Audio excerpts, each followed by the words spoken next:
All right, welcome to My Line of Work. Here we dive deep into the world of work, what people do, why they do it, and how they got there. From dream jobs to unexpected paths, every story matters and every career has a story worth sharing. Today, our special guest is Zarel Duarte. Thank you so much for joining us. Of course. Go ahead and tell everybody what you do. Hi, Luis. First of all, thank you so much for having me here. I'm so excited to share, right, my journey. And what brought me here? I do real estate. Okay. My career is being a realtor here in San Antonio, Texas. Okay. I've been doing this. This is going to be my 7th year on March. Cool. Very cool. What did you do before real estate? It was a journey, but I did 2 years of industrial engineer. Oh, okay. And then I came here to United States and I started going for a lot of schools, but I was doing cosmetologist. That was my main job first. Yeah. Well, my first job here in San Antonio was McDonald's. Yeah, nice. And then cosmetologist for 7 years. I had my own booth. Oh, okay. I used to cut hair. I had my own clientele. Yeah. Oh, very cool. And then after that, that's when I decided to go for real estate. Jump. And then how was the transition? Did you quit and just go straight in, or did you do both at the same time, or how did that look, that transition? Yes, correct. I started as a part-time agent. Okay. In my experience, it wasn't a really good idea because it was hard to quit. What I was working is I had my own booth. I will have my own schedule. It was my own clientele. The money on my hand, it was every day, I don't know, $200, $300, $400 per day. Wow, and then to money. quit that, it was like, it's scary. Yeah. So I was doing cosmetologist for 2 years first, and then doing real estate at the same time. Mm-hmm.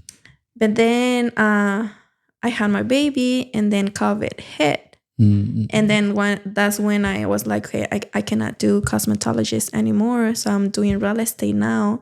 And that's when all the people started contacting me. Hey, I want to buy a house. Hey, can you help me? That's when it and that's off. when I was like, okay, no more cosmetology. I need to go for real estate. Cool. Awesome. So it took me like 2 years to do the jump.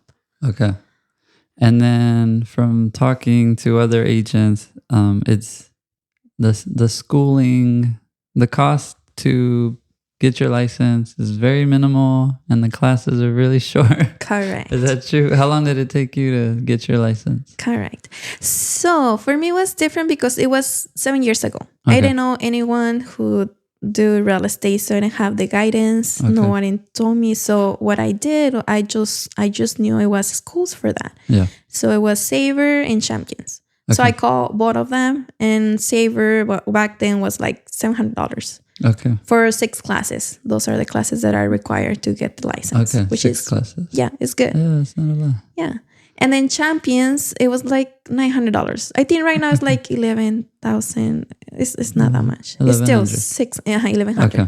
Yeah, 1,100. Yeah. And then I was like, oh, Saver is closer to me. I think I'm just gonna go with Saver. Yeah. And so I did you that. went to, so you would go to class? Yes, in person. Oh, okay. Yeah. So I'm gonna tell you something that nobody told me. I hope someone would tell me. Yeah. Champions, you can do 1 class in 2 days if you go from 8 to 5. And Saver, it took me 2 weeks to do 1 class from 6 to 9. 6 to 9. Oh, so you would go in the evening? Yes. At night. Okay. Yes. Oh. So I didn't know that. Yeah. And it took me a year. Why? Because it took me 3 months to do the whole classes in Saver through the evening. Okay. Plus, I went to take the exam. I couldn't pass it. And then every time you fail the test, you have 3 times, 3 attempts. Yeah. If you don't pass, you have to take another 2 classes. Okay. And then I have to go back. So I did it 7, up to the 7th time. That's when I passed my test. Wow. Yes, it took me hard. It was hard for me. Yeah. Yeah. So I did 10 classes total in a whole year. But it's only 6. Yeah. So it was hard for me. Yeah. But now my agents, since I'm like go to Champions, Yeah. they do it in 1 month. Wow. And they they get their go license. They go and they Start do the to license, finish. start to finish. And then Champions also offers a class to train you to do the national test. There's another 2 days. So which is, it's just exactly what to study, what's on the test. And you go and take it, and it's a lot easier. And then if you don't, is there a cost to take the test? Yes. I believe it's like $85. Oh, that's not bad. Yeah, it's not bad. And then when you don't pass, and you said you have to take 2 more classes, are you paying more? Correct. Oh. Yes. I think the classes are, I don't know if you divided maybe $1,000. Yeah, it's like $150. The books are included. And then those classes are you're going at night again, and you're for a couple of weeks. Yeah. So what's good about real estate is you just enroll for any class at any time. They're open Monday through Monday. Okay. You can take class Monday and Tuesday, or 3 days in the evening, or Saturday and Sunday. I mean, you just call to Champions and be like, hey, let's see what's your schedule. And you just, it's not like, in January flexible. It's very, very flexible. Okay. And are there times that the classes start? So it's not like college where there's semesters. No. You can just jump in whenever you're ready, I guess? Yes. Oh, that's good. And then, for example, you can pay the whole package, or you can pay class by class and be like, hey, I just have this, I don't know, Monday off. I'm just going to take this class. And then maybe in a month or 2, I have another time off. I think they give you 2 years to finish those 6 classes. Oh, that's a lot of time. Yeah. Very cool. So what inspired you? Because you said you didn't know anyone that did real estate.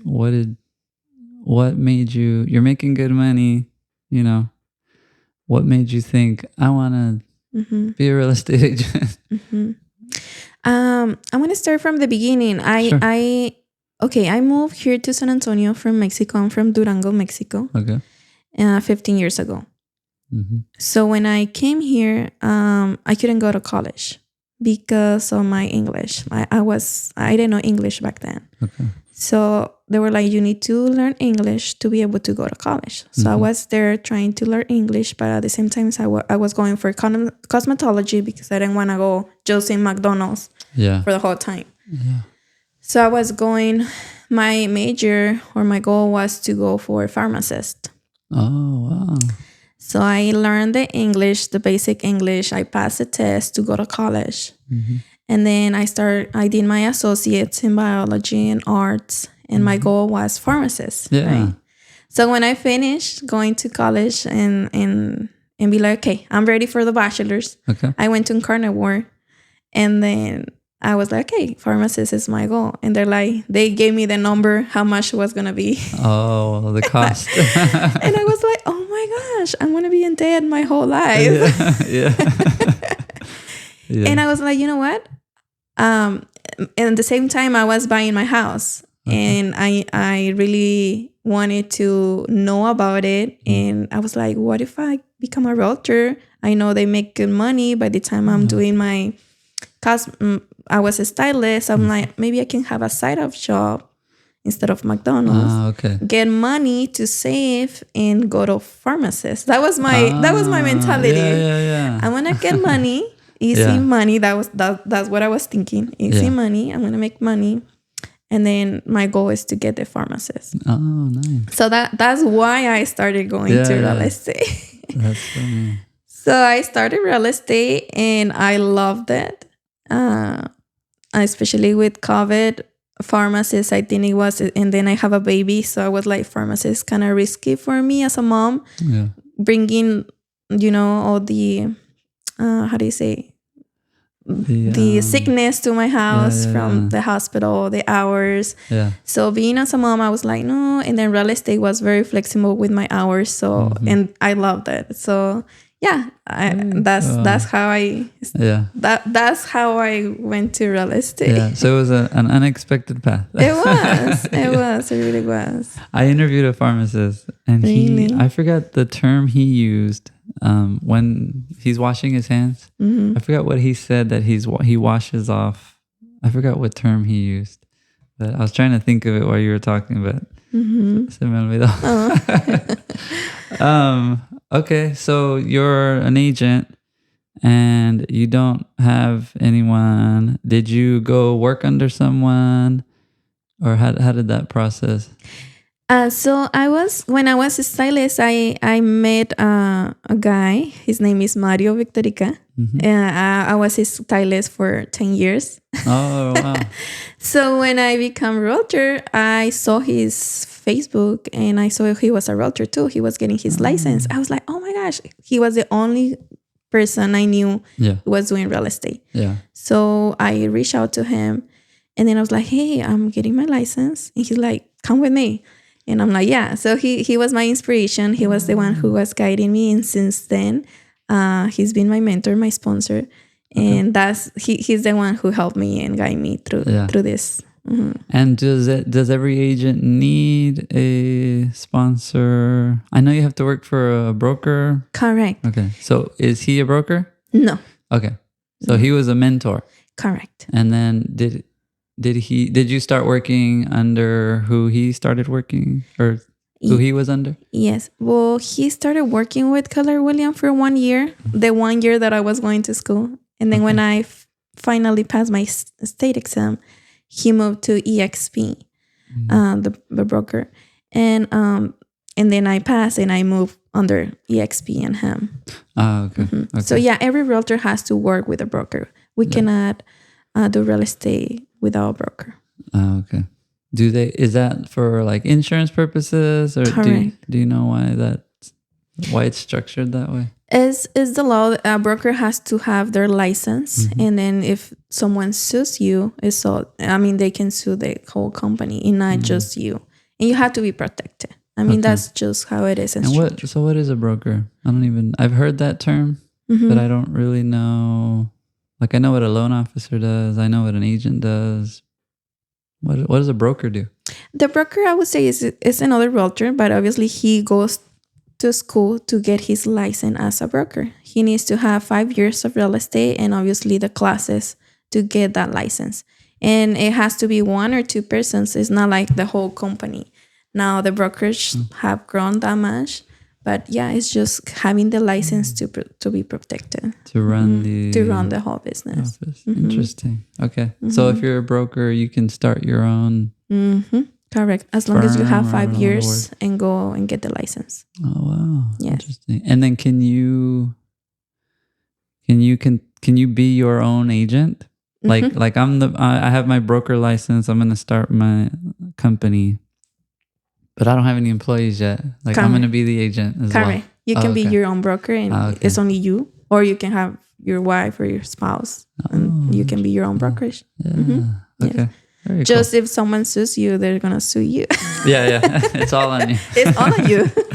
Okay. So then how did you begin to get clients at that time? At that time, 7 years ago. Remember, I'm not from here. So it was the only people that I knew. It was church.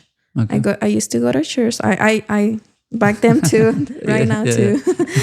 But my church people, it was the one that I knew. Also friends from college, cosmetologists, and my clientele. Yeah. From cosmetologists. That was my SOI or my connections. Yeah. And it was very hard because social media wasn't a good. It wasn't, how do you say? It was just as active as now. So yeah, I think my first client was a pastor's daughter. Her name is Becca. She's the one who was. I helped her sell her house and buy her house at the same time. Cool. So yeah, it was a lot of people from church and friends. Yeah. Okay. And then, did you try to recruit clients outside of that? Did you have any marketing or? Marketing, no. Again, it was more my clientele in cosmetology. I used to do like open houses, door knocking, but I wasn't that much into that. But that was my only my only source. Like, okay. Yeah. Yeah. Okay. We started, if you ask me now, it's a lot different. We started doing social media. Okay. So now the strategy now is primarily social media? Yes, 100%. Okay. Oh, okay. Yes, now how I And get which platform to you is the most successful for or that me, works for you? it's Facebook. Okay. I know some of my friends, my colleagues, they use Instagram. I also have Instagram. I have connected everything. So everything I post on Facebook, it goes directly to Instagram. I'm not as strong on Instagram, but I'm more in Facebook. Yeah. So I get leads maybe like 3 or 4 per day. Oh, wow. That's Yes. good. And then do you run Facebook ads? Not at all. I don't spend any money on it. Oh, wow. So all is free. So you're just posting, can you continually posting on Facebook and trying to grow that audience? Correct. Okay. And then do you post through your EXP or your personal Facebook? Personal. Oh, interesting. Because how Facebook works is if you pay or have a business page, you have to pay to be able to be on top or in front. Yeah. And a personal is the more you connect with people, Facebook is going to be like, oh, you and Luis are friends. I'm going to start sending you pictures from Luis and I'm going to share the information because you like each other. Yeah. Something like that. Yeah. And that's how it works. So yeah, personal is a lot better than. Yeah. And then have you ever paid for, so like, I get a lot of calls from Yelp, from, what is that one company? Angie's List, Thumbtack. I'll get calls as an inspector, right? Because like Thumbtack, right? As an inspector, I can go on Thumbtack and people can look for a home inspector on Thumbtack, on Yelp, on Angie's List. So I'll get calls from those people, but I don't do it because you're paying for a lead, right? So like Angie's List, I think it's like $40. They'll connect you with a potential client. Thumbtack's a little cheaper. It's like $10 to $15. But it's just, you're paying for that lead, that connection, but I still have to close it, right? Like it doesn't guarantee that they'll pick me as an inspector. Do agents have anything like that where you can pay for leads, where you can pay and say, you know what, like I want to attract a customer, I'll pay this company. I don't know, like Zillow. I know, yes. I know there are platforms like Zillow, Realtor.com. I know there's KV Core, which EXP has it and provides it for free. But to be honest, I have never used it. Oh, that's good. I've heard other realtors and I see the platforms that are like, oh, I pay this much and blah, blah, blah. Yeah. But I've never paid anything. Had to. Yes. That's good. Yes. Yeah. So your marketing strategy is social media. Facebook has been the most successful. Correct. Okay. So let's say you are starting, let's say 7 years ago, you know what you know now. How would you get clients? Like you're starting brand new. Yeah. Like now you know, okay, Facebook is successful, personal connections are successful. Yeah. What's the strategy now? My strategy will be, don't be shy, Zarel. Okay. Go and be friends with all of them. Yeah. Because I used to go to college and then I wouldn't talk to anyone. It's me and that's it, right? Like I don't want to share my personal stuff with you. Yeah. Facebook, back then my mentality was like, I'm not gonna share what I do, what I think, what I eat, where I go. Right? Yeah. It's just me and my circle. And I wouldn't share my Facebook to all the people, the 30 classmates, because And now I'm like, oh my gosh, I want to go to college just because of that. Just to make connections. Just to make the connection. Yeah. You never know. Like, how are you going to face them and how are you going to help them out? It's not just about money. It's like you're going to help that family. Yeah. And they're going to know you. Maybe back then I wasn't as social. I was very private girl. And especially for the language, I didn't know the English. So I was more like shy to speak, to say hi, to share my information. But that's an advice that I will say to myself back then. Be more open and not so close in social media, because that's because it's a tool. It's a tool. Okay. And then, so that is your niche, the Spanish speaking community? Are your clients mostly Spanish speaking? Yes, correct. Okay. Yes. Yeah. I think a lot of people try to connect with myself because of my language. Mm-hmm. Especially me too. When I was buying a house, I don't know, maybe it's the, how do you say it? It's the background. We don't trust anyone. I don't know if it's, we don't know if you're telling me the truth or not. And then the language doesn't help at all, because you can say something, but I don't understanding what you're saying. And having someone who speaks your language and trying to explain how I wanted to back them to explain to me, it helps a lot. Yeah. So a lot of people is like, oh my gosh, I didn't know you speak Spanish. Can you please help me? Because I was in the same situation. I share a lot of my own personal, how it was, like like how I bought my house, and there are a lot of people connect with me because of that. And having my Spanish speaking people there, they reach out and they feel more comfortable. Yeah. So how did you, when you were buying a house, how did you find an agent? My dad, he recommended to me, someone give a referral to him. Okay. And then that's how I found that agent. Very cool. Mm-hmm. Okay. Very nice guy. Oh yeah. Yes. That's good. Very nice. Do you still know him? Yes. Or keep in touch with him? Yes. Oh, that's good. Yes, they're very nice. Raul and Patricia, was a couple. They were very nice and patient. But it was me. It was my problem. Like, you don't trust anyone. You don't know what's going on. The process is a lot different from Mexico to here. Well, I've seen that in there's this community in Austin where they are Middle Eastern. I don't know what country. There was a point in our company where we did tons of inspections in this one brand new community, and they were all friends, all of them. They knew each other. They whatever language it was. In fact, one of the guys that bought a house, his friend that recommended him went to the inspection because he was out of town.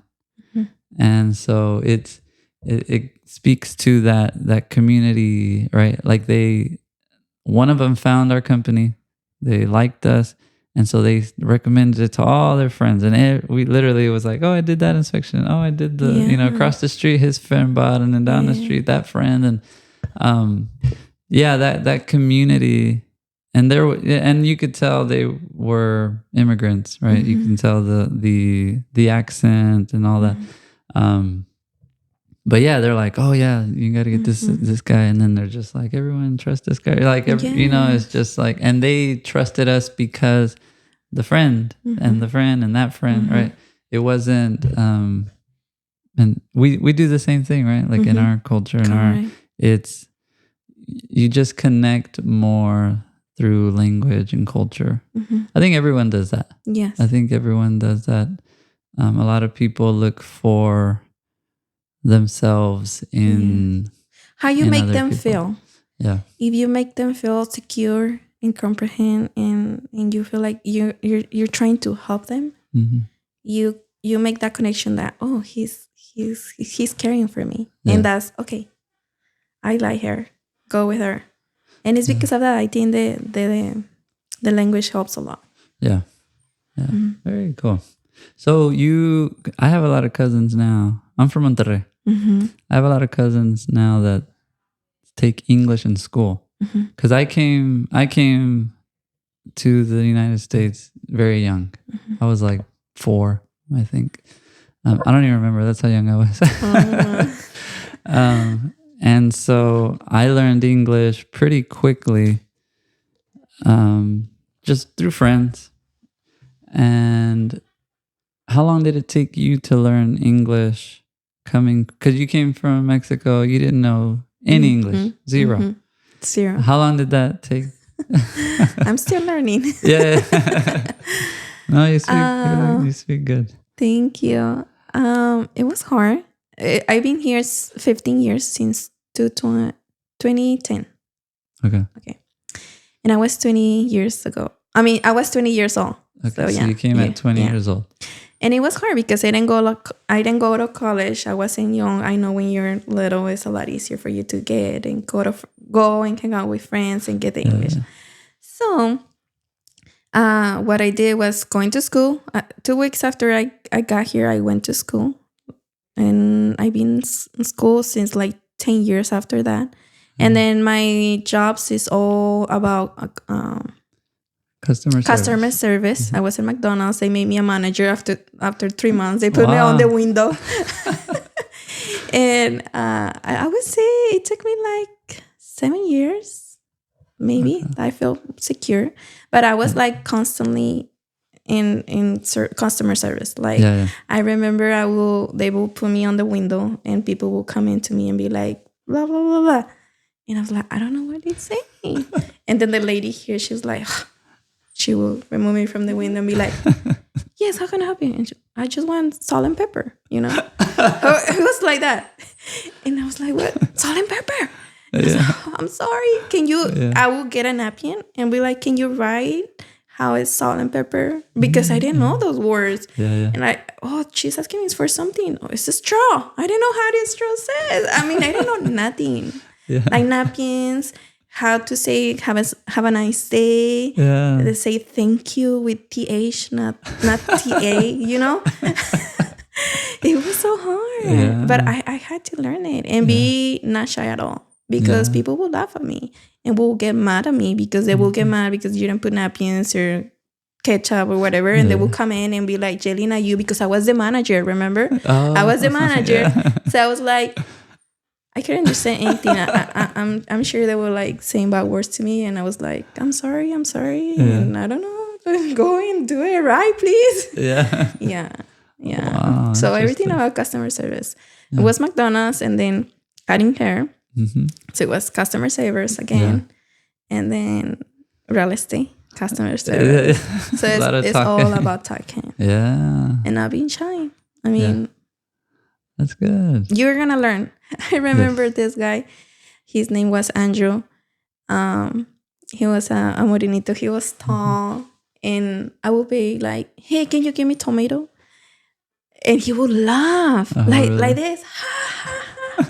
The way you say it? Yes. Yeah, the way I said it. And I was like, why are you laughing?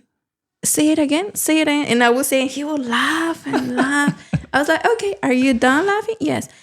Can you correct me? Can you teach me the way it's supposed to be?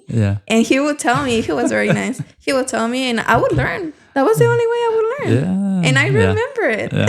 I think I still say it weird. But I mean... No, that's good. I think that's good. I think it's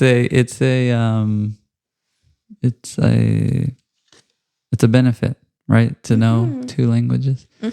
My dad, for some reason, the name Armstrong, he couldn't, for some reason, it's I don't know if it's a language thing or what, but he could say arm and he can say strong, like separate. The word arm, good. Strong, good. When he would try to say Armstrong, for some reason, his brain would drop the first R and he would say Armstrong. And so we would try to tell him, Dad, say arm. I was like, arm? Okay, say strong. Strong. Say Armstrong. He's like, Armstrong.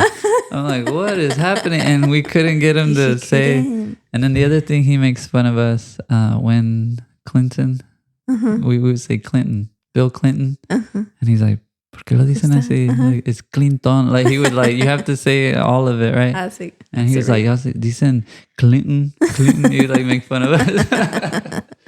But no, well, I tell my kids, like, so the 2 oldest are fluent in Spanish because we were strict and they went through the bilingual program. And, now my youngest doesn't speak Spanish, even though I only speak to her in Spanish.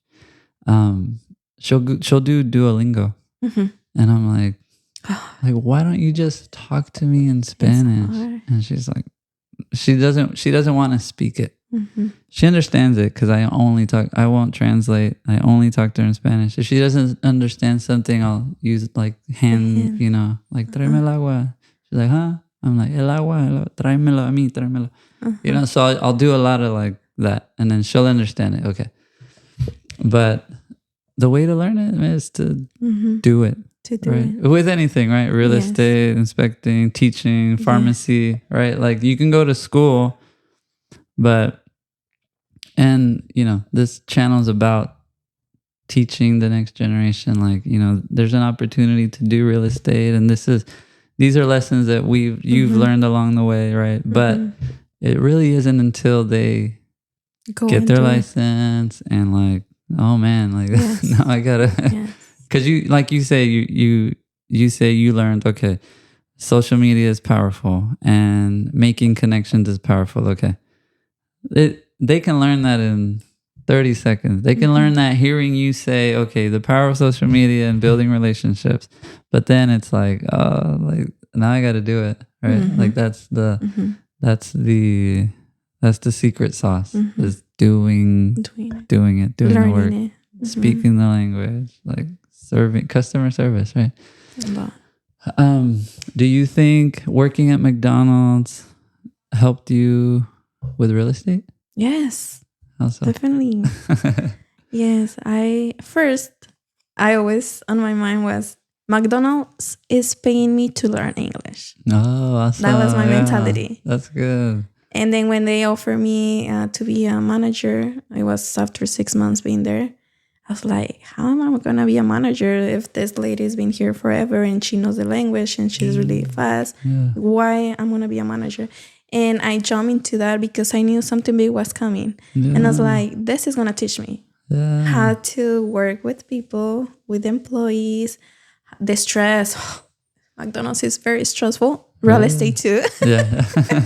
So I think it helped me to learn how to handle things, how to arrive on time, how to manage to be a patient with people. I know no one is going to be happy because they don't want to go to break or they want to go early or customers, you don't put napkins there and everybody is going to be mad. Yeah. Especially when they're hungry. Yes. So I would say it teach me a lot. Yeah. Especially the language. Yeah. Yeah. I learned everything there. That's super good. That's awesome. So what does your, or you can talk about when you started and now, or, you know, however, what does your day-to-day look like?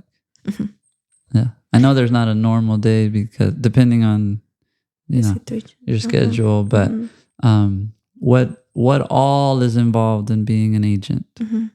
Yeah. I try to be intentional. I have my schedule. I know it's hard to keep it, but as long as you write it and you know you have something going on, you try to work for it. So I'm gonna tell you, Mondays, Monday, Wednesdays, and Fridays. That's where I go to the office. Right now, it's like that because I just had a baby. It's 4 months old, and it's kind of hard to go full time. But 4 months ago, it was Monday through Friday. It was like a job. Yeah. I would treat it like a job because it's a job. Yeah. So I will go from 10 to 2 back then. Now it's only 3 days from 10 to 2. So I'll get out. I'll check my mails. I respond contracts, title, inspections. I'll do a quick 15, 20 minutes. I post a motivational quote in Facebook. I comment like another 15 minutes straight into that. I dress, I shower, I eat, and then I go to work.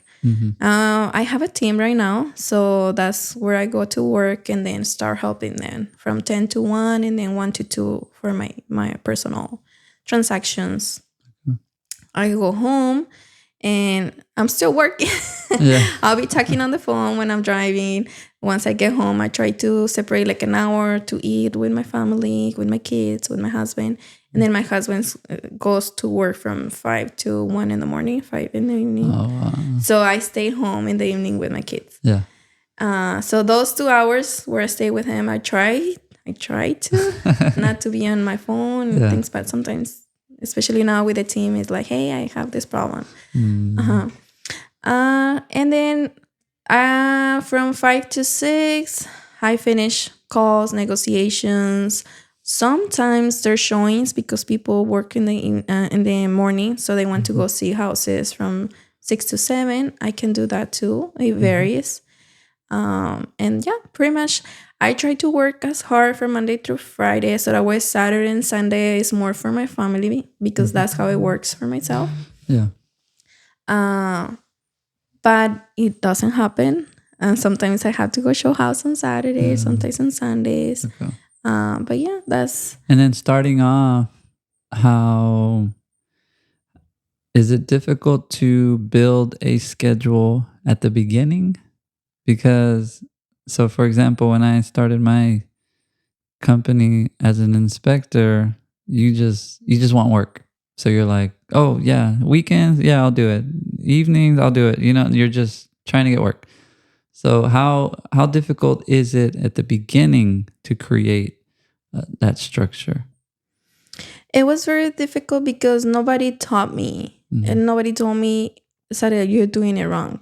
And I will give all myself. Like, can you do Saturday? Okay, let's go Saturday. But I never ask, can you do Friday in the morning? You know what? Yeah. And be like, so I would give all to myself, like to all to my clients until one day, and actually I have a class that I share this.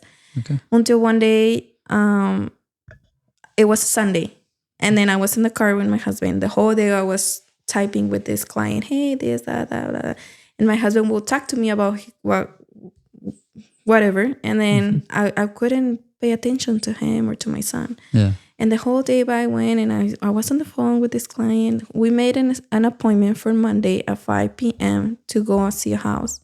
And okay, that was the end of Sunday. Okay, see you tomorrow at 5 p.m. Blah, blah, blah. Good. Monday at 4, hey, just to confirm, see you too. And within an hour, he never responded, the client. Wow. He never replied back until 6 or 7. He was like, oh, I'm so sorry, I fell asleep. And you know what? I didn't get mad to the client. I get mad to myself. Yeah. Because I didn't put the time. This is my husband's, my family time. Yeah. Tomorrow in the morning, Monday, I can text him back and be like, hey, of course, I can help you. What if I call you tomorrow at 12 and we talk about it within 15, 20 minutes? Yeah. And then maybe we make the appointment, and it's okay if he doesn't show up. But I didn't spend that time with my family. Yeah. And that was my fault. It wasn't his fault. It was my fault. Yeah. And that's how I learned it. I was like, you know what, Zarel? I know work is important, but family too. And what makes you happy? You just have to find what makes you happy. For me, it's family time. Maybe for everyone, but maybe there's people who doesn't have family. Maybe it's, I don't know, your pets, go hiking, a hobby. Take time for that. Yeah. I think it's a balance. Balance is important. And so what can someone starting off do? Because so starting off, sometimes you're forced time off because you don't have work, you don't have clients, right?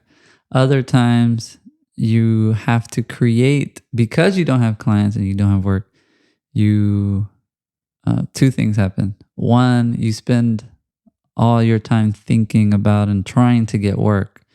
And then any opportunity that comes, you're just like, okay, you're going to put everything else, on the side to get that and commit to that work.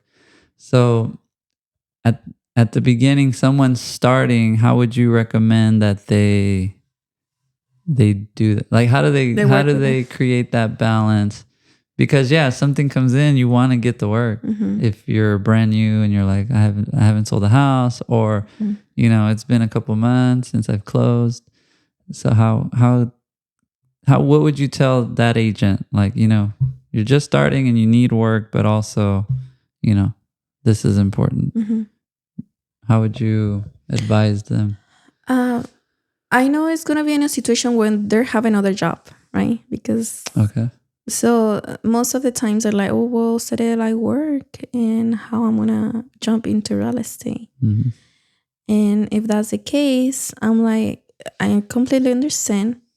Try to save money and work in real estate if you want. Obviously, if you work from 8 to 5, try to work from 5 to 6 or 7 to 7, 6 to 7. Just like set an hour Monday to Friday and work on social media, calling people. I mean, I'm going to teach them how to do, but just set an hour. And then you're going to work like that. Obviously, Sunday and Sundays are you're going to go show houses. It's okay for the first 2-3 months, right? Now, I always suggest save money for the next 3 to 6 months. If you're like, you know what, 5,000 per month is going to be good for me, try to save at least 15K or 10K, whatever. So whenever you have 1 or 2 transactions, because you were working part-time the first 3 months, you have the money coming in plus whatever you were saving, you can go full-time. And then you have that extra money there where whenever you go full-time, now you're going to work from 8 to 5 in real estate and focus. And that's when you're going to be getting. What happens is they're free and they don't work. Yeah. They're that's like, the other danger. I don't have clients. I don't work. Let's go to the mall. Let's go to this. Let's go to that. And they don't work because they don't have no one. They're their own owners, right? Yeah. But I'm always, no, come and focus at least 10 to 1. Focus at least 3 days a week. Focus those days. So that's the other danger of being an agent. Yes. Is when you're not closing and signing contracts and showing houses, like, what are you doing? You have to focus and learning first. There's a lot of classes. You have to learn if you're not doing that. And then you have to be farming, like reaching out to clients. That's what I teach social media. I teach you how to do videos, how to create content, how to go and do showings. There's a lot of realtors who doesn't have time to go do showings. You can be open and help them. And that's the way you learn how to go and open the door and show the clients. Just learning, shadowing another agent. So that way you can learn. The more you learn, the better. Have you, starting off, did you do open houses? Do you still do open houses? What does that look like? I used to, and they're really good. Not anymore, not as much. But yeah, I've had good open houses where this client shows up, especially from California. Clients from California, they come with cash. They buy it. Yeah. And just because you were there, they don't have nowhere or no realtors. And it's a really great opportunity. Yeah. And even if you don't have showings, what I teach my clients is get content. Hey, here's the house, here's this. And 10 likes you're going to receive. And be like, hey, thank you so much for liking. That helps me. Reach out to the 10 people who like you. Yeah. Who like the post. So open houses are potential for connecting in person with clients, creating content, connecting online. That's good. And like people see you and they're like, oh wow, you're doing real estate, you're a realtor. Oh wow, you're in house. They connect you. Zarel house. Okay, they're together because you're in a house and you're the realtor. So people are gonna connect you. Yeah. So it really helps at the beginning when you don't have that clientele. I mean, the more you do, the better. And not just because you don't have clients, you're just not gonna work. And you mentioned earlier that you were in conversations with a client, and then when it was time to go show the house, they fell asleep. Sorry, I was asleep. What can agents do to help minimize? Because if I'm a client, when am I committed to working with you? Like, when is there a contract that I sign? Like, when can I say, okay, you're going to be my agent? And is there a point where I can be like, no, I'm not going to use you? And has that ever happened to you? Yes, so many times. What does that look like? Especially in August of 2024, it changed the law where you have to sign a paper. When you reach out to me and be like, hey, Zarel, I want to go and see this house, the realtor cannot show this house without signing a document saying that I'm your realtor, you don't have another realtor, and I'm going to represent you. And this is the charge that I'm going to be charging if you proceed to buy a house. Now, it can be for one day. It can be for the house only. Oh. And when I sign that, does it say that on there? Correct. It says the date or the address, or for 6 months, or 3 months, or for 1 day, or for that exact house. And do you write how long, or do you decide that together, or how does that work? It depends. I talk to the client, and then depending on the client, he can be or she can be like, oh no, I just want to see the house. Oh, it's okay, not a problem. I just write it down for this house particularly. Yeah. If you like how I work, how I communicate, I can go ahead and. Okay. Now, sometimes they like the house, they don't want to proceed with a contract. Mm-hmm. Okay, so we extend it for 2 months, 3 months. Yeah. Because now I'm gonna be the realtor. Now, and then what so me as a client, am I breaking the contract by saying I don't want to work with you anymore? Like, let's say you've shown me 2 houses, and I'm like, and then my friend's like, hey, there's this agent, he's really good. I'm like, oh, I'm gonna go with him. And do I have to tell you? Yes, as a client. Writing. Okay. Text or email, saying, hey, thank you so much. I find another agent, and I would like to work with. And I can do that at any point. At any point. And now you have to see the clauses, because some agents put, you owe me $50 to break the contract. I don't do that usually, and I haven't seen that, but sometimes it happens. Yeah. So you just have to make sure that they're not charging you to break the contract. Yeah. Now, clients do it most of the times, and I always appreciate for them to be honest, so that way I'm not sending them houses and my schedule has to change, and then they're seeing houses, or the same house that I send them, they're seeing it with the other realtor. Yeah. Just be like, no, thank you so much, I have another realtor. Oh, perfect. That's perfectly fine. Mm-hmm. So in your experience, it's best to just let them walk. Yes. And that's what I tell them. You have the right to hire your realtor. Mm-hmm. You can go and interview it and talk to them.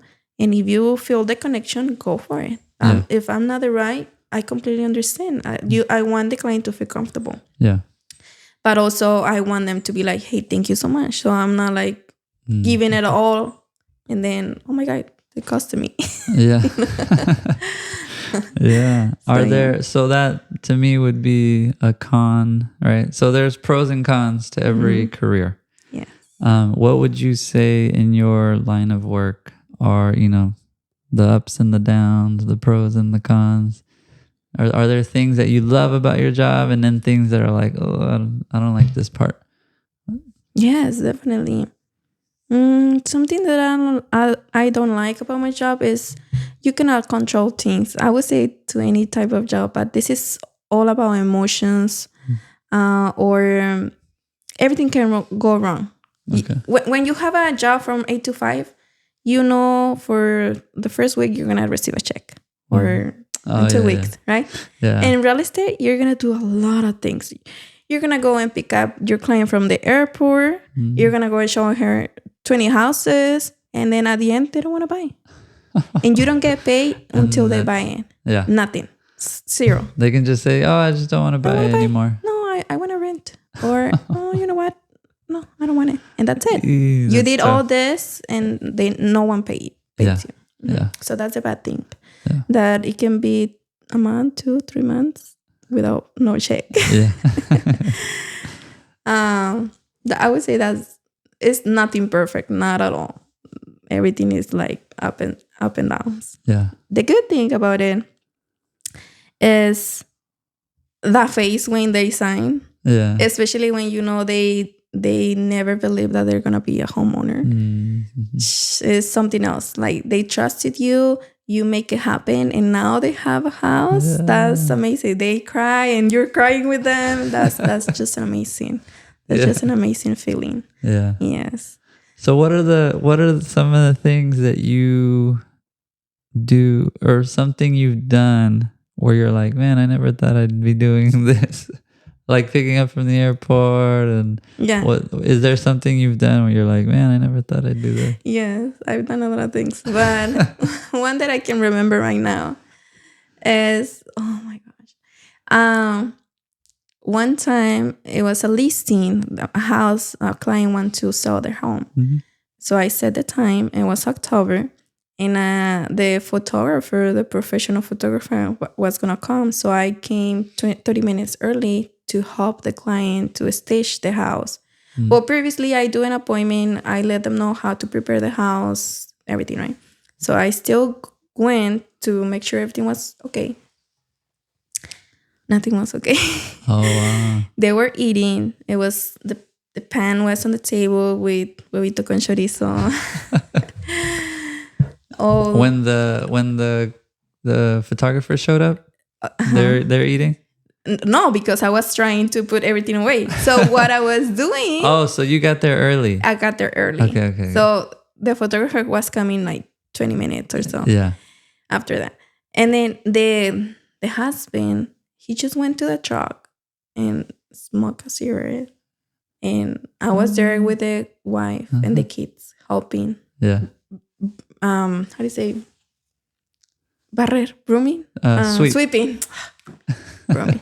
I was sweeping. I was, but one thing that I was doing, I got the broom. I went outside. It was Halloween, so all the house was decorated with the telarañas. How do you say telarañas? The spider webs. The spider webs all through the house, like the tree, the house, the garage, right? So I got the ladder.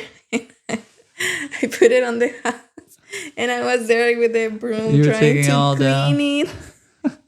And the husband on the truck doing just watching me doing it.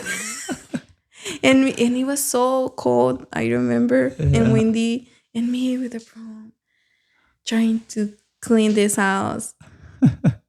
I can't believe I did that. Yeah. We put the house really nice and clean. The photographer arrived. And they took the pictures. We put it for sale. After 2 weeks, they're like, never mind. We don't want to sell it. I should have saw the red flags, you know? Yeah. The guy is smoking a cigarette over there. He doesn't want to sell it. Why am I over there?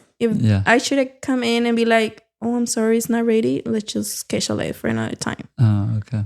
Yeah. You know? Yeah. It was me trying to... And then you pay for the photographer? Yes. Okay. I do pay for the photographer. Okay. So I lost that at the time and all of that. It was COVID time, I remember, because we were trying to put the house on the market and the kids will get sick and then we'll postpone it. And then once it was time, I think that's why I did that, because it was a lot of hard time to trying to schedule the appointment. Yeah.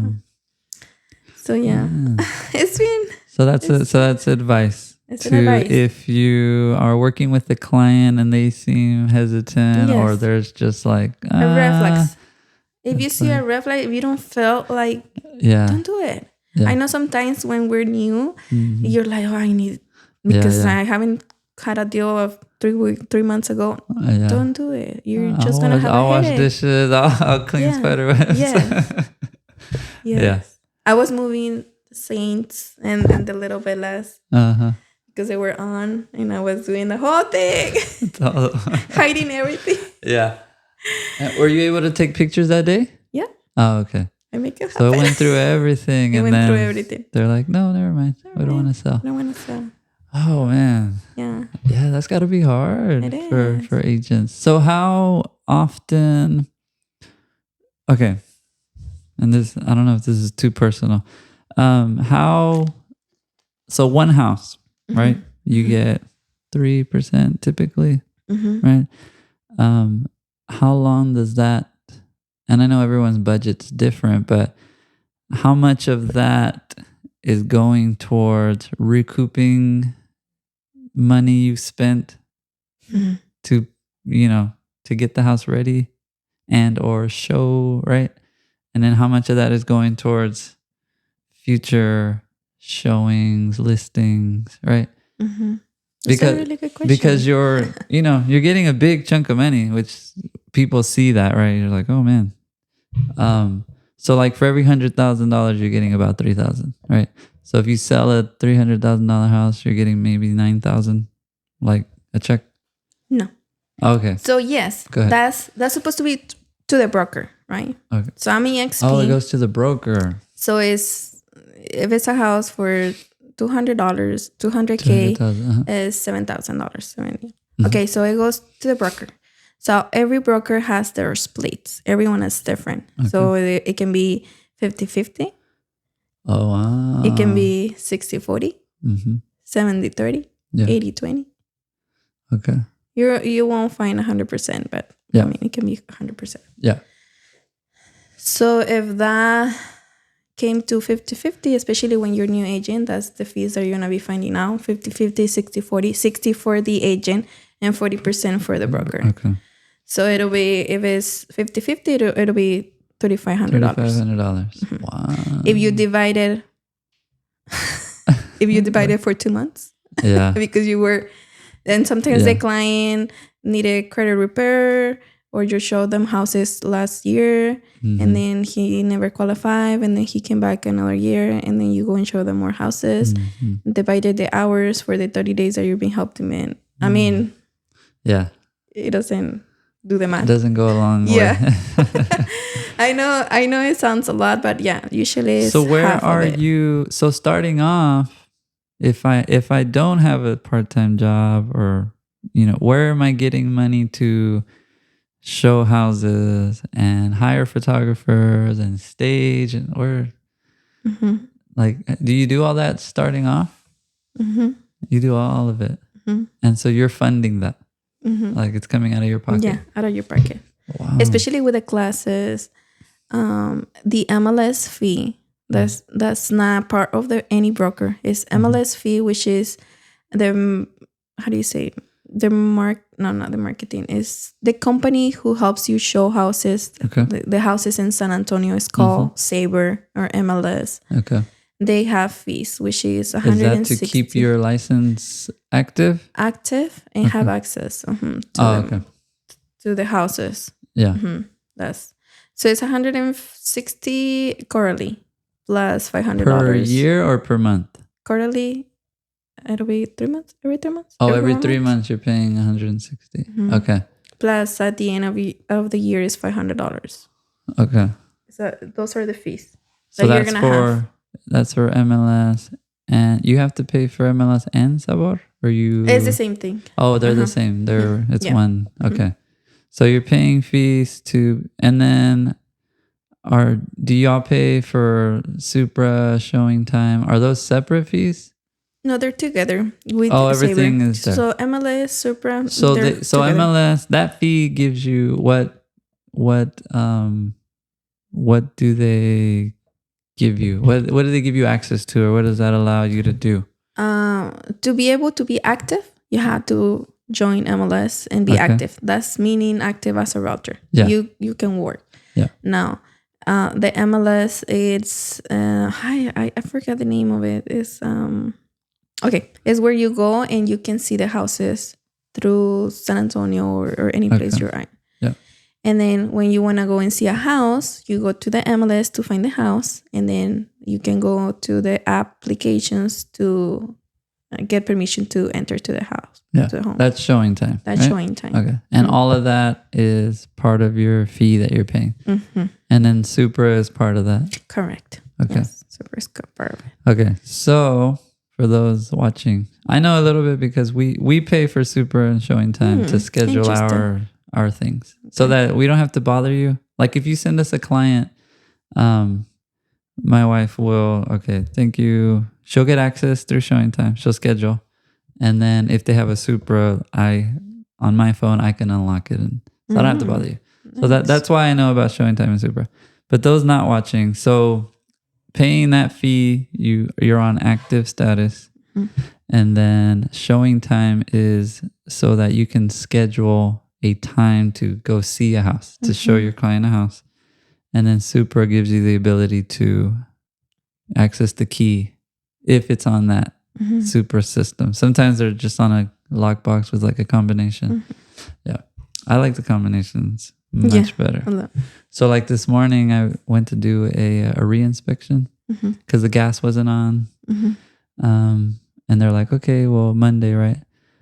Well, okay, I was supposed to go Friday, but they didn't get the gas on until yesterday or today. I don't remember. So then my wife was like, well, when do you want to go, before your inspection or after your inspection? And I knew I had this interview, so I was like, well, put it in the morning. I was like, okay. So she put it at 7 in the morning. I'm like, okay. I get there like around 6:30, and I was like, oh, it's on Supra. So it won't open till 8. Really? And I was like, oh man. Yeah. So I went, and yeah, it's restricted. I'm like, oh man. I was like, it's okay. Because my afternoon, my second one was just a termite inspection. So, or a WDI. So I was like, okay, I'll go do that, and then I'll come back. So I was able to. I didn't know that. Yeah. I didn't know that. Yes. They can restrict it. Who can? The realtor? The listing agent. Or so whoever. the listing agent can call and be like, if they would have to change 7? the time. Yeah.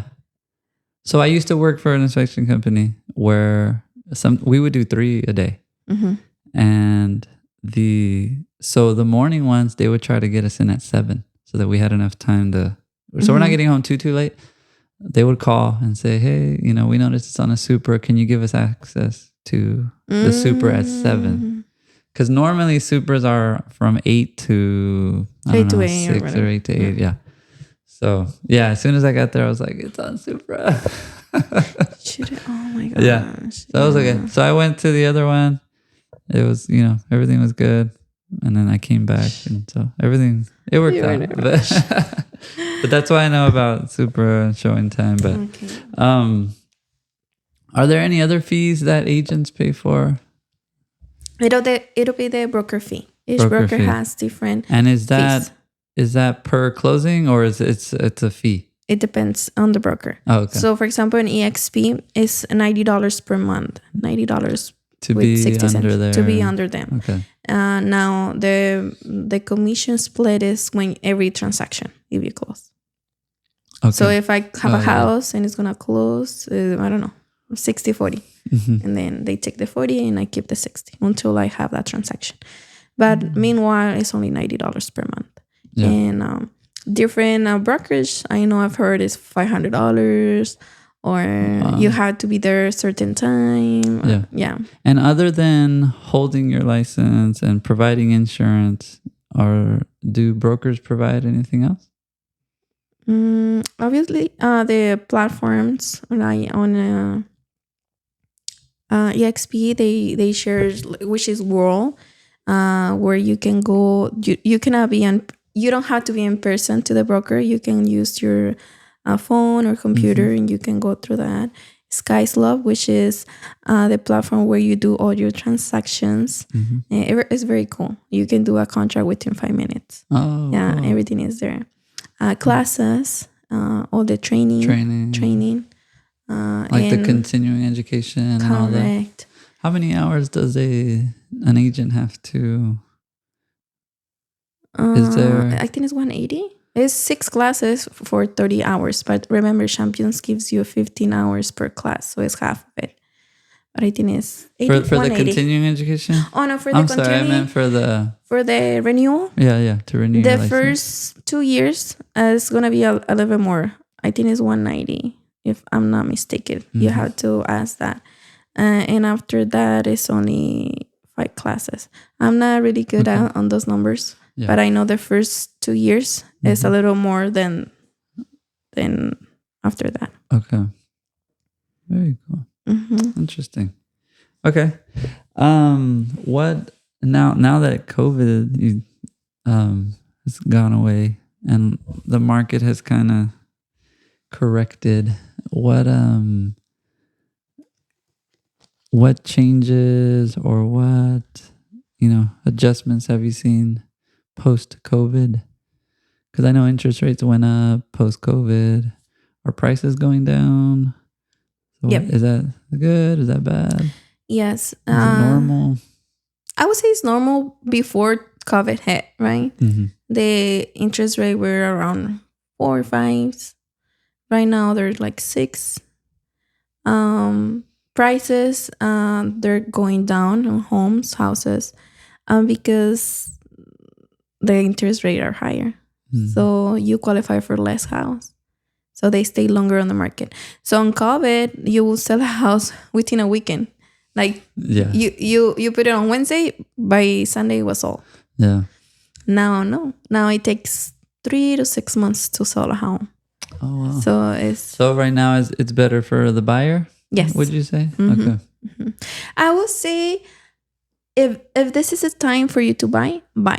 Yeah. I mean, if you qualify, do it. Even if the interest rate is high or lower or whatever, you just do it. Yeah. Right? Because it's gonna be worse tomorrow. Right? Yeah. I mean, it's gonna be the same with selling. If right now is for you good to sell because any reason, sell it. Yeah. So everything is about here, what you think. The market is gonna change. If the interest rate is lower, the prices are really gonna be really high, and you're gonna have to come in with a lot of money on cash. Now, if they're very high, right now the sellers are giving a lot of money for you, so you're not paying anything. So it's give and take. Yeah. That happened to me and a friend of mine.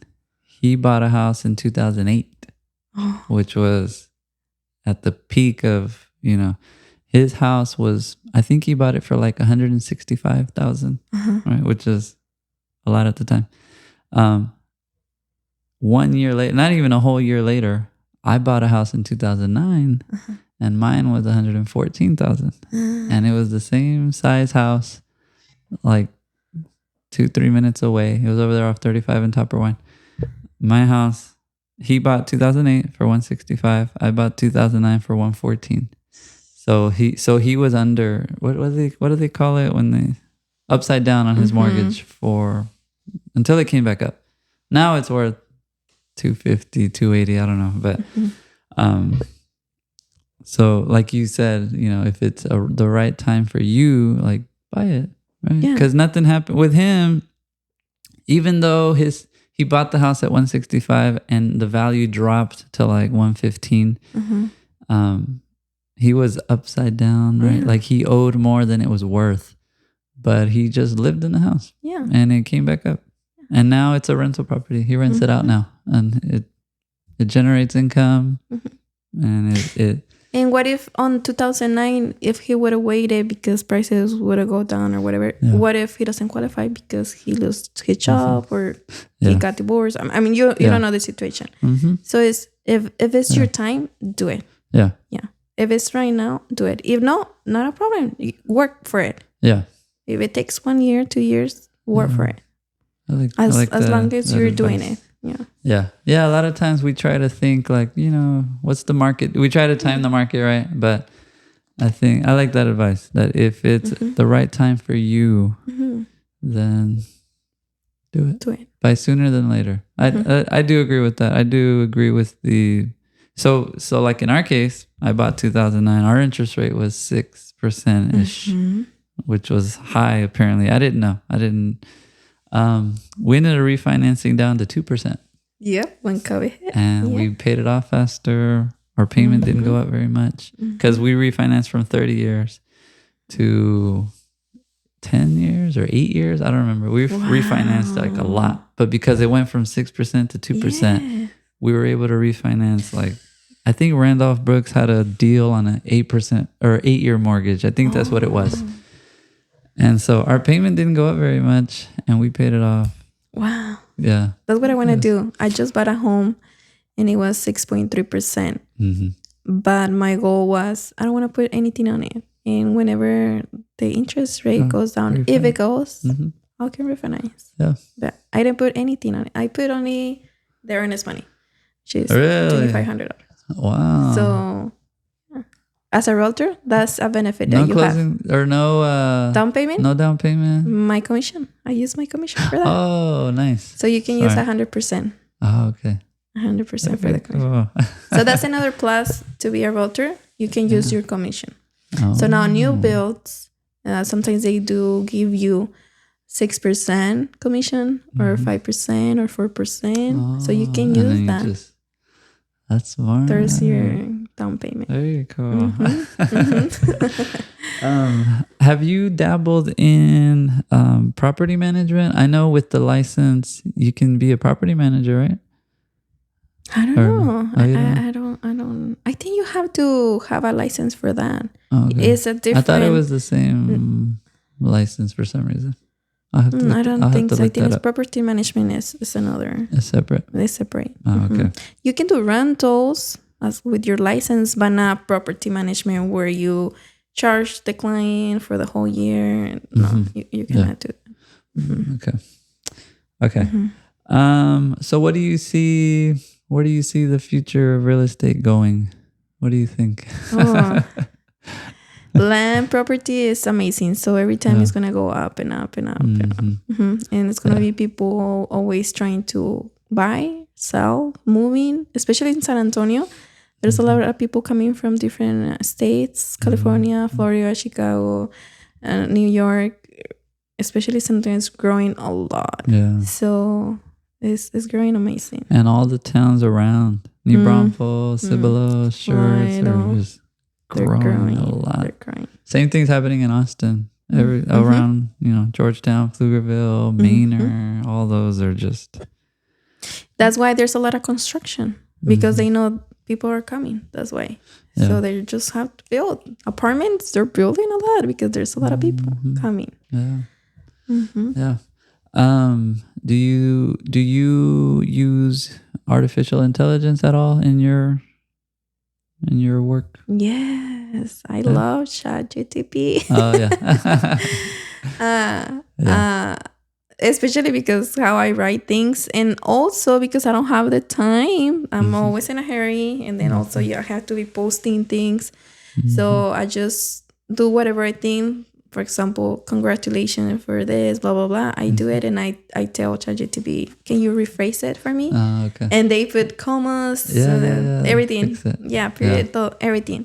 And they fix it for you. So it's so nice and great. Especially for photos as well. Okay. You just put, can you give me a real estate photograph, how to buy a house? And it'll create a graphic. Wow. I like that. I've gotten more into the transcription where I talk into it and it types for me. Yeah. Because I used to just always type. But now I'm like, man, it's a lot faster to just talk. And it's amazingly accurate. Even in Spanish. My phone, for some reason, recognizes. So like whenever I text you, my keyboard's in Spanish. And then if I were to text my wife, it's in English. Like it like recognizes per text conversation. I just go. So sometimes I'll be texting someone. Who did it happen? I don't know who it happened with, that I tried to text another language, or it was like, it kept correcting my text. I'm like, what is happening? And then I saw that my keyboard was in another language. I was like, what does it do? So then I went and clicked the little world button and it changed it. But I did that this morning and I saw that they're combined now. It says English and Spanish. My iPhone does that. My iPhone does English and Spanish. So with the iPhone, I can just start, hola, Zarel, ¿qué tal? And it'll recognize that I'm speaking Spanish, or it'll recognize that I'm speaking English. Wow. For my personal phone, I have a Android. And that one, per conversation, it's just that English language. and Spanish. Okay. It's pretty cool. Don't Spanglish. No, not Spanglish. My father-in-law, one time, a plumber came to his house, and then he was showing him where it was leaking, and he goes, "Mira, aquí está liqueando." Yeah. And then my mother-in-law was like, liqueando. And then he's like, ¿pa' qué entiende? Like for him. Yeah. Pa' que entre en confianza. Yeah. That's funny. How do you do it with your kids? Do you speak to them only Spanish? Yes. Only Spanish. And your husband as well? Yes. Okay. And how old is your oldest? 4. He's going to be 5 next week. So. Okay. And has he shown any resistance to the Spanish? No, because he doesn't have brothers or sisters older than him, so he doesn't know that world yet. Oh, okay. This is the first 6 months that he's been in school, and it's a dual language class. Oh, cool. So it's perfect. Yeah. That's good. So no, for now he's been Spanish because my parents, they speak Spanish. My husband and I, we're the only people who is around him. So yeah. And then for if he's ever watching something on a tablet or TV, do you put it in Spanish? No. Oh, he watches stuff in English? Yes. Okay. Both. I've been Or there. They do both. He does both. And I think I should just use Spanish because the few words that he's been picking up with English is because of that. mm-hmm. Or sometimes he plays 1 or 2 hours with someone who only speaks Spanish, and then he's coming in with new words. I'm like, wait, what's that? ¿De dónde la agarraste? How do you? Yeah. Does he speak English? Yes. Okay. He understands. When did he start speaking English? I mean, since like 1-2 years, instead of saying agua, water, or shoes, instead of saying zapatos, he's like shoes. Yeah. Like he mixes the words. He would throw in English words. And I understand because sometimes it's a lot easier. Or like cuchara, spoon, like I think it's a lot easier for him to say it. But now, so he'll say the sentence in Spanish and then he'll throw in an English word. Yes, correct. Okay. Yeah. But now that he's in school, he's like, Mama, in Spanish is cuchara, English is spoon. I'm like, yes. And now he knows. He knows both answers. That's cool. Yes. My nephew. So just to give you a glimpse into the future, my brother and sister-in-law, same thing. All Spanish at home with the kids. And my niece, who's the oldest, she's fluent in Spanish. She speaks English really well too. Bilingual program, same, all of it. Well, my nephew, who's 2 years younger than her, I think he's like 8 years old now. He does not want to speak Spanish.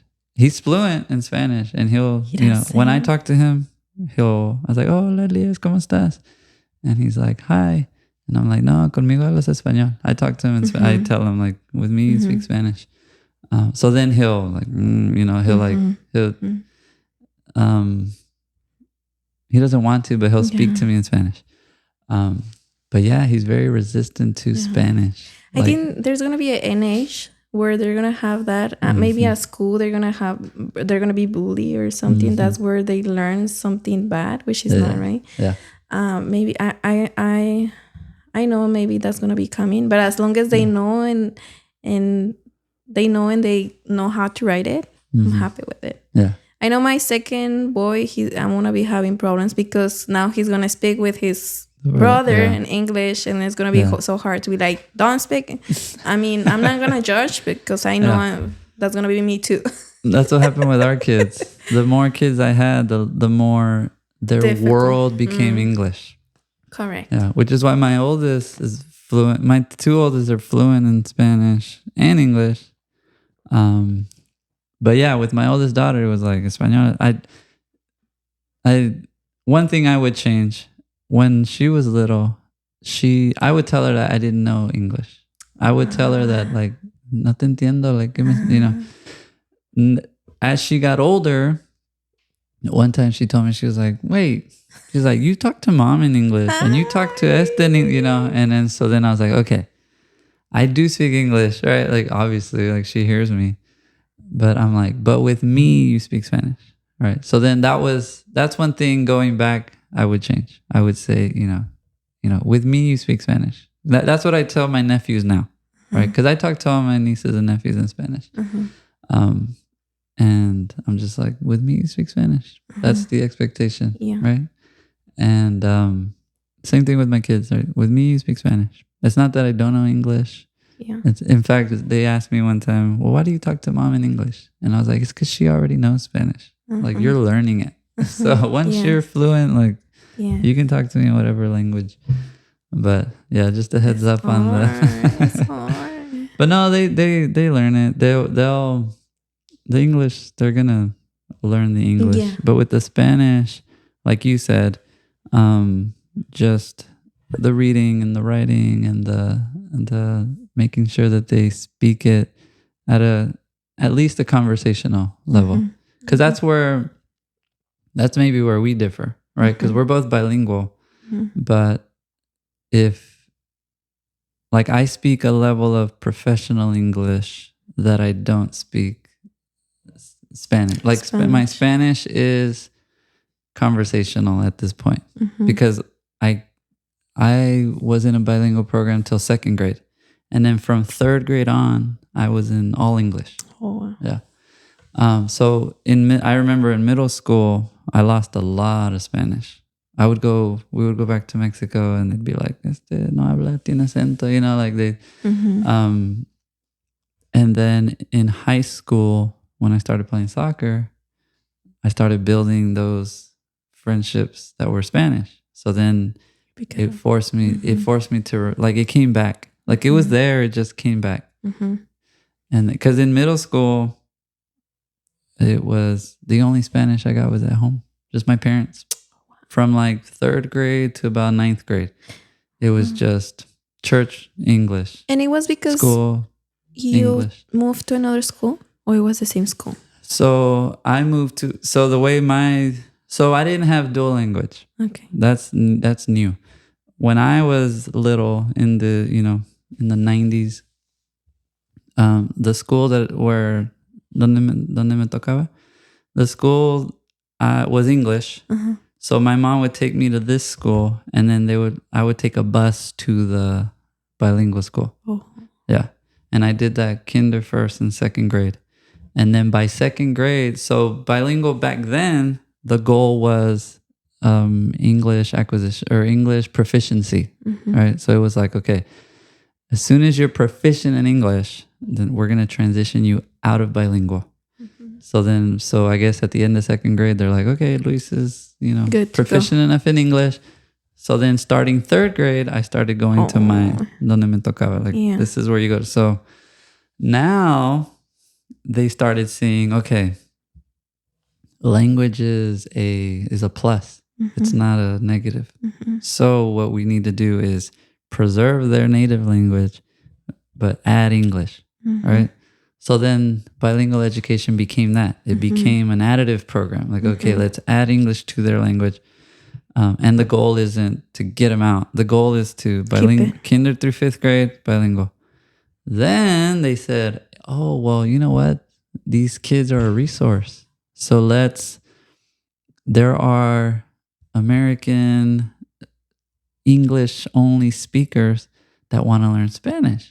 So what if we put them in the same class as the Spanish speakers, and we call it dual language, which means I speak Spanish, but I'm learning English. I speak English, but I'm learning Spanish. So now you have dual. That's what my kids, that's the program my kids were in, is a mix of both English native speakers, Spanish native speakers, and they learn everything the same, and it's depending on the model, there's the 90-10 model, 50-50 model. I used to be a bilingual teacher. That's how I know. Wow. Yeah. So when I first started teaching, I taught bilingual. All of my kids were Spanish speakers learning English. And then, years into me being a teacher, everything became dual language. It became like, okay, now we're not just going to put all the Spanish speaking kids in one class. We're going to mix it. Makes sense. And we're going to... Now it makes sense. Yeah. So now it's called dual language. Okay. And then I taught the 90-10 model, which meant in kinder, it's 90% Spanish, 10% English for everyone. Okay. And then by the time you get to 5th grade, it's 50-50. Yeah. Okay. That's good. So, yeah, it's cool. So my 2 oldest learned to read, write in Spanish. In fact, my son the other day, he goes, Dad, what was my first language, Mateo? This one. He goes, what was my first language? And I was like, you really didn't have a first language? I go, because he's little, right? So your mom would speak to you in English. I would speak to you in Spanish. I was like, and you knew, like you would talk to me in Spanish, you would talk to her in English. I'm like, so I really can't say you had a first language. So like you just grew up bilingual. Yeah. Yeah. Yeah. And so, which I think is cool. It I think it's cool too. I would say it's a little bit hard at the beginning because they don't know. For my son, it was hard to speak it right away. He was like kind of confused, I would say. It was hard for him to communicate because he didn't know what to say in English or Spanish or both together mixed. But once he get into school, I think he now understands the switch. Like, this is Spanish, this is English. Yeah. And that's something that we have to learn. I took a linguistics class in college. And the part of your brain that processes language, it's just one part. So like us, that we speak 2 languages, like we have we learn through our environment to say, like, I know multiple words for everything in this room. Wow. Right? Like mesa, table. Like I know when to, like you're here, so I would say mesa. You know, my friend comes in, I'm like, oh, table. Mm-hmm. Right? Like we learn to separate language based on who we're talking to. Mm-hmm. And your kids will do that. Your kids will know, like, oh, with him I speak English, with him I speak Spanish. Mm-hmm. They learn that. But your brain doesn't separate language. Mm-hmm. You process it all. It's all the same. Mm-hmm. It's all, yeah. Wow. Yeah, it's really interesting. I learned a lot in college, studying bilingual education, linguistics, and it was fun. Code switching, all that. Mm. You learn to speak because we code switch in languages, right? Mm-hmm. Like you know when to speak Spanish, you know when to speak English, but we also code switch in one language, right? So the way I'm talking now, because it's somewhat of a formal setting, is a little bit different than I would talk, you know, in the living room, hanging out with a friend. Mm-hmm. Like if we were out there in the living room, not recording this, the conversation would be a little bit different. The words that I choose would be a little bit different. So I can, you know, I can use a professional code or I can use a more personal code. It's called code switching. Right? And we do that. Your kids are going to do that. We learn that. We learn that as humans, but yeah, our brain doesn't separate language. Oh, wow. It's just all one little box. Yeah, everything it's just one little box of processing. And so, do the agents that you say you have a team? Yes. Okay. Is that common at other broker places? Is it common to have like an experienced real estate agent lead a team? Okay. Yes. Usually every broker they can create a team. It's not an obligation. You can go as a solo agent or you can be under a team or you can create your own team. Okay. So yeah, it's something popular that you're going to find. And then now you're training them? Okay. Yes. So how EXP is formed is I'm under Mario, right? Because Mario was there. And then Mario is my sponsor. And then I brought my sister, my other friend. So we all under me and then under Mario. Okay. So we're already like 400 agents. Whoa. Mario has, 40, and then those 40 brought another 40, 30, and then it was 400 agents. It's 400 agents. So what it is now we're a lot, right? Yeah. So I have 12 right now under me. And I was focusing on helping them, being a mentor to them. And that's when I was like, you know what, let's go ahead and do the team because they were looking for it. And I was like, okay, let's do it. And that's when I started. And then are they still their own individual agent as far as I have my clients and they're separate from the team? Or how does that work as far as like getting clients and closing and commissions? Is it all still individual? Correct. Okay. Yes. So with the team, they're going to tell you, okay, this is a team split. It's going to be 70-30 or 60-40, whatever. Okay. So with your client, you're going to close the transaction and it's going to be 60 for you. And then, 20 for the broker and 20 for the team. Okay. Things like that. Yeah. Cool. So yeah, and it's their client. Yeah. It's their client. And then as team lead, do you help them find clients? Or you're doing mostly the training? I help them find the client. That's the training for, right? How to get the client, how to answer questions, how to respond, how to negotiate, how to present yourself, how to talk to the client. Yeah. I help them a lot how to interact with them. For example, if you're calling me on the phone and be like, Zarel, it's because I don't find this, and this, and this. You're not gonna answer this. You're gonna be like, okay, it's okay. Yeah, No yeah. problem. I'm gonna help you how to interact with the client and try to be as calm as possible. Yeah. Or be on the same language as them. Yeah. Because sometimes you talk a lot and the client doesn't talk at all. So you had to lower your talkative Yeah. to be able to connect with the client. Learn to ask questions. Yes, it's not just about, okay, going close the deal. It's a lot of things into that. Very cool. And so does every new agent have a sponsor and or mentor that's not the broker? Or no? No. Okay. It has to be a broker always. Yeah, right? you always have to be under a broker. But then as far as finding a mentor, you don't really, that's not required. I don't know with the other brokers, but with the XP, it has to be a sponsor for your whole life with that broker, with the XP. And then the mentor is assigned for the first 3 transactions. If you're a new agent, they assign you a mentor to help you on those 3 transactions. Because okay, that's good. So that's a good thing. You can have 2 people helping you as a solo agent. So that way you're not by yourself. Yeah. That's good. Yeah. Very cool. So what advice would you give to someone that wants to become a real estate agent? What would you tell them?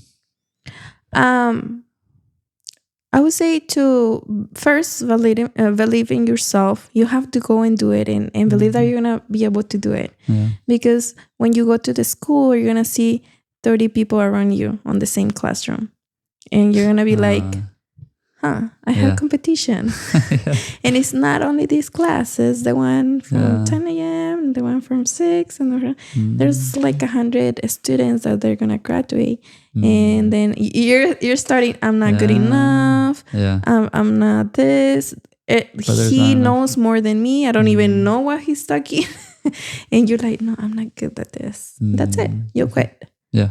Oh, believe in yourself. You can do it. Yeah. You can do it. I like that. Believe in yourself. Is there any practical advice that you'd give a new agent as far as, starting off, do ABC? Go to Champions. Take the classes. Pass the exam. Don't worry about the classes. You're not going to learn as much. As long as you pass the test, that's good. I want to teach you the rest. Yeah. Passing the test pass is just a paper that says legally I can sell a house. Yes. You're going to learn the whole thing once you're in it. Yeah. Get your broker. It doesn't matter who, as long as you get along with the person who's going to help you, your mentor, the person that you're like, hey, I'm going to help you. I'm going to be there for you. Go with them. Yeah. Because that's how you're going to learn, especially as a new agent. So go and interview at least 3 brokers.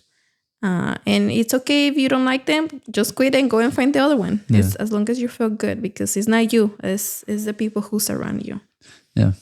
And then when you find a broker, do you sign a contract with them? Yes. How long is that? Well, is it like year to year or? It's whenever. If you want to, with the XP, it's not a it's year. until you don't want to pursue it.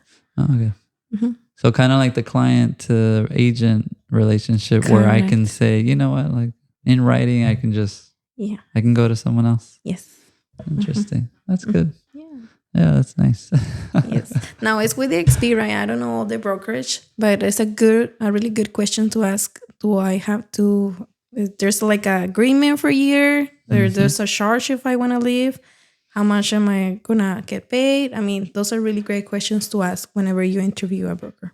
Yeah, very cool. I like that. Okay, I have 2 questions. Con esto acabamos. I have 2 questions. I don't prep my guests for these questions. The first one is, to you, how do you define success right now? Success.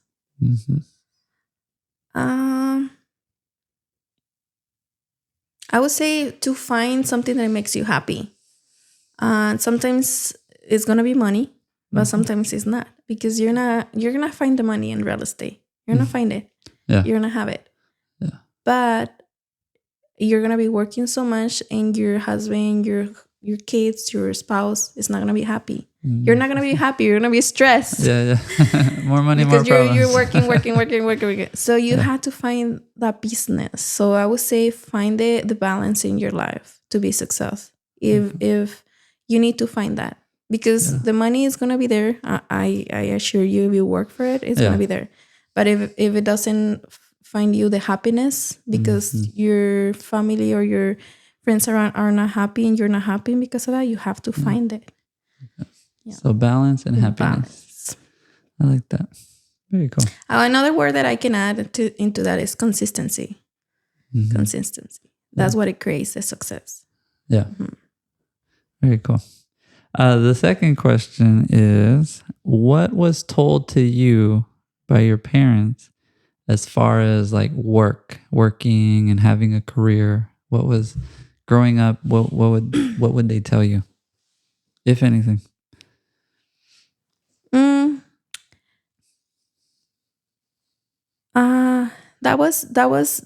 That was hard because I'm the oldest in my family.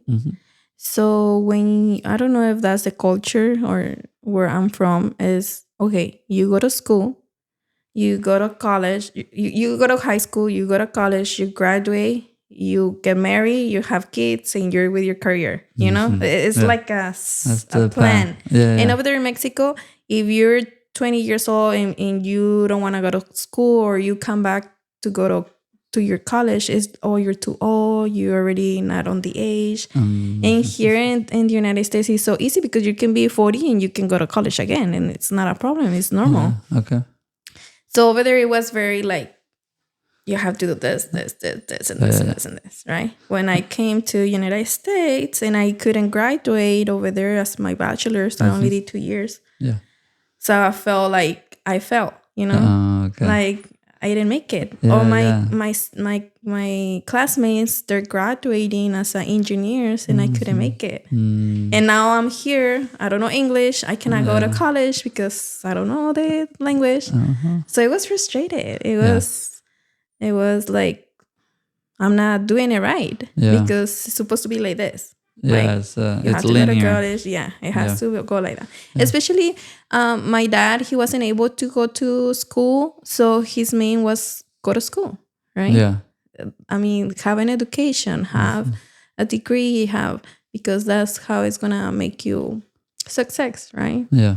And I don't regret at all going to school because that teach me how to be responsible, how to get up, how to go and show up. As long as you show up, that's all that matters. Yeah. I really don't regret it at all.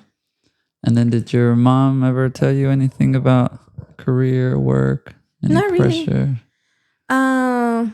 Now that they told me, because I was always like, I want to do it, like I work, like hard worker woman. So it wasn't a need to tell me, oh, you need to go to college, because I was there, right? Yeah. So, but I know it was happy for them, right? What I was doing. Yeah. So getting an education was important. Correct. Whatever that looked like. They didn't pressure you into, you have to do this or you have to do it this way. Yeah. Okay. That's good. So, follow-up question. What are you going to tell your kids about work and career, and what is now the message? You know, you grew up in a different country, a different time. You know, now what's the message to your kids? The message first, right now that they're not big or the right to decide, I want them to learn about everything, about music, sports, I don't know, hiking, like whatever. Because over there in Mexico, there's nothing like that. I mean, it's just one school. It has only 5 careers, and that's it. You choose the one that you want. That's it.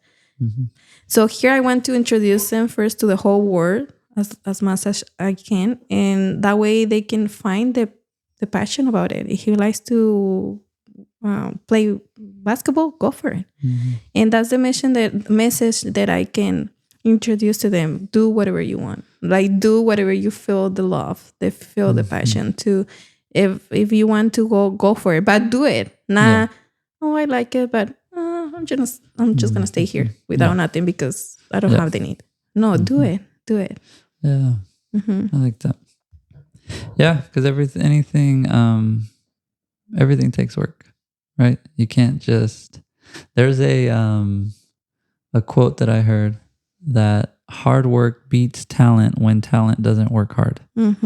Right. And so there's a lot of talented people. There's a lot of charismatic people that maybe, like you mentioned earlier about the real estate agents comparing themselves, and I'm not as good as this person. But if you work hard, right, you can outwork talented people.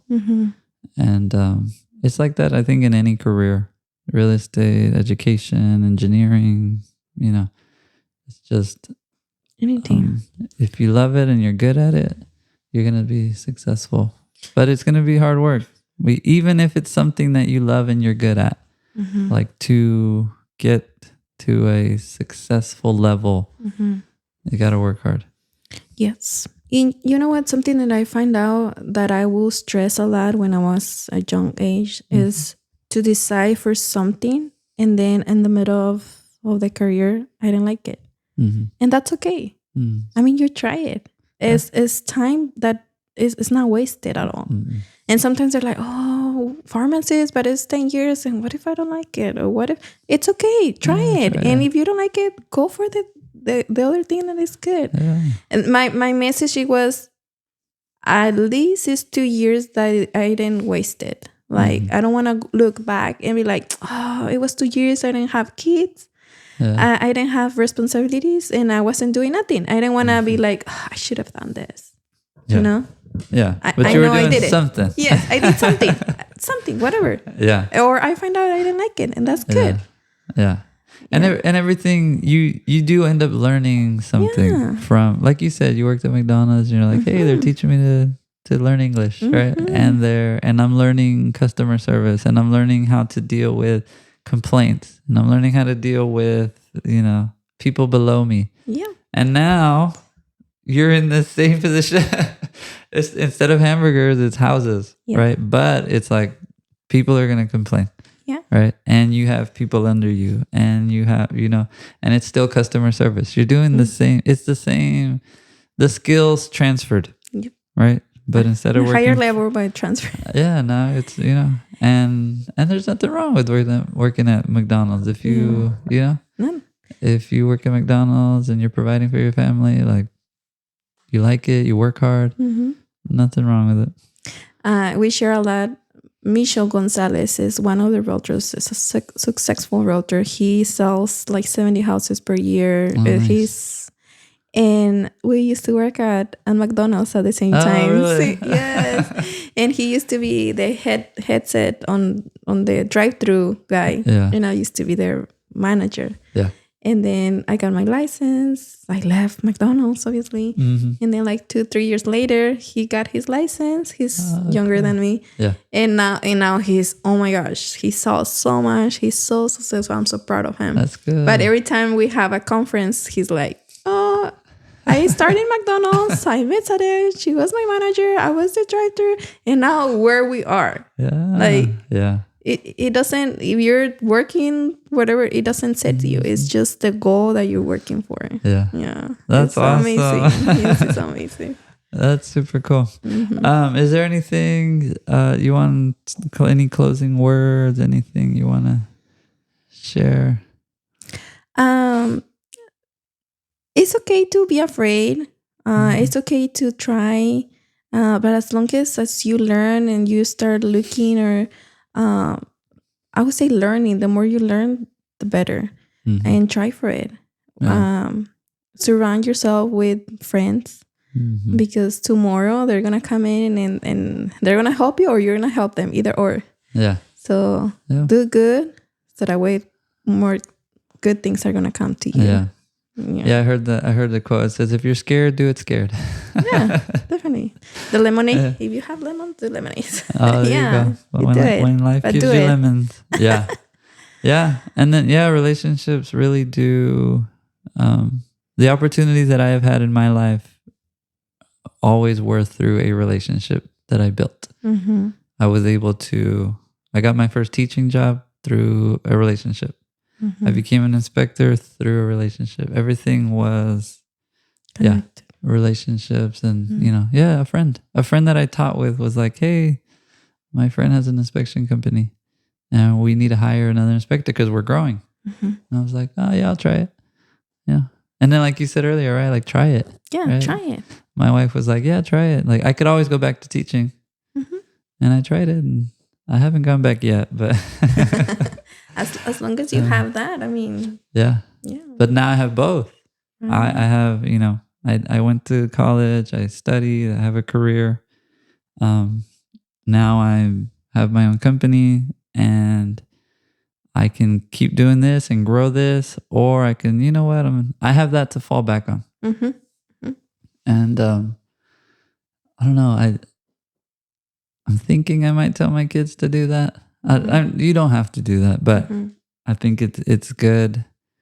So like let's say someone didn't go to college and they started a career in real estate or inspecting, or, you know, and now they're like, I want to do something else, right? It's like, it's harder to transition, right? Like me, if I were to ever not want to inspect, or my company just does bad and we're just, you know, we're not getting work, I have education to fall back on. And it's a career, and it's not, oh, I have to go work at McDonald's and make $15 an hour and work my way back up.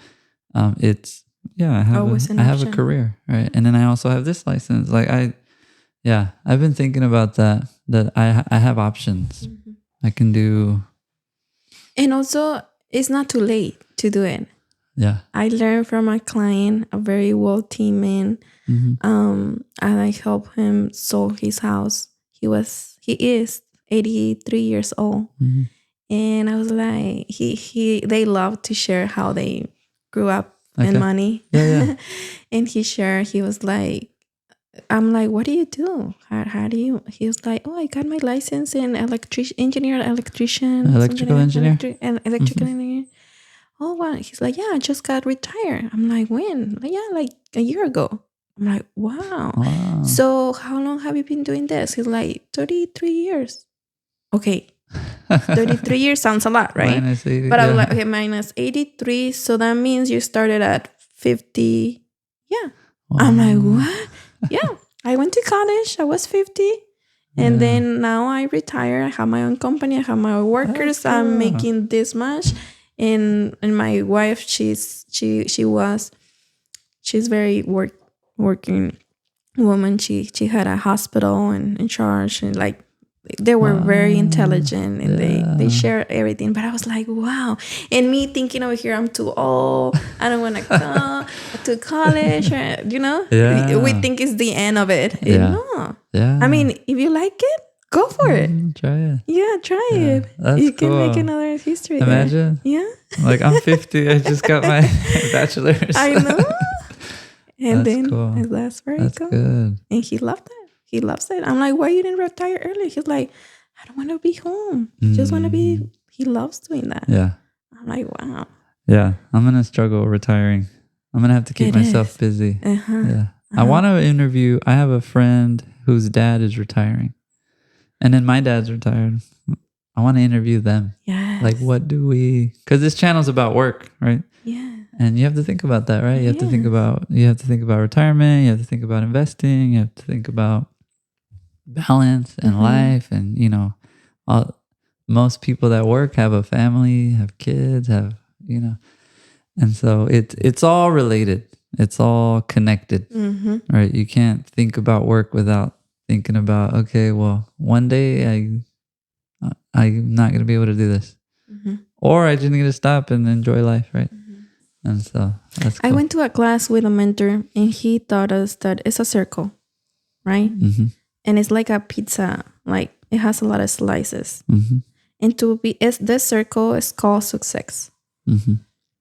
So one is going to be work, one is going to be family, one is going to be God, right? Spiritual. Yeah. Like it's going to be compound with everything. And if you have too much work and you don't have this, you're not going to be successful. If you have too much family or too much God, but you don't have the other, you're not going to find it. Yeah. So you have to be balanced in all to be able to find that. Yeah. And it was very powerful. That is so true. Because sometimes you need that spiritual life. And I believe in God. And I think that's really good that you focus in everything, not just one thing. Right? Yeah. So, yeah. I interviewed a pastor. Really? Yeah, I'm going to release it this week. Yeah, I interviewed a pastor. That's so connected. Yeah. And I think it's important that aspect. I grew up, my parents were like, you have to read Proverbs every day. Every day. Right? It has 31 chapters. Yeah. And so I still do that. I still read the Proverbs. And it's funny because I will, a verse will stick out. Like every month, a different verse of a chapter, just like, I'm like, oh, wow, I've never noticed. Like I've read this verse, thousands of times. But for some reason this month, like it just pops out. And I'm like, oh man, like this verse is, there's so much wisdom in the Proverbs. I think I want my kids to start that habit. Like every day, read a Proverbs. And there's some verses that you read that you're like, what? You won't understand until one day you will like, what? Later on, I'm going to be like, oh, I get this verse. I understand it.